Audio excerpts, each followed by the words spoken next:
работой не развивалась, каким образом необходимо работать с собой. Для этого вам понадобится определенное дыхание, которое я рекомендую выполнять перед сном на протяжении 10 минут. Такое дыхание имеет три части. Первое дыхание – это дыхание, при котором человек делает выдох, считает до 5 и делает медленный, но очень активный вдох. Показываю, как оно выполняется. Человек делает выдох, считает до 5, раз, два, три, четыре, пять, и делает очень быстрый вдох,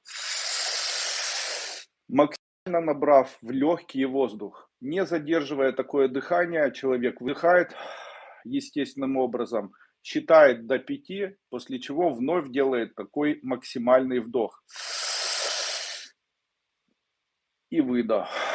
Таким образом, такое дыхание активирует работу сердца, наполняет или дополнительно появляется в крови кислород,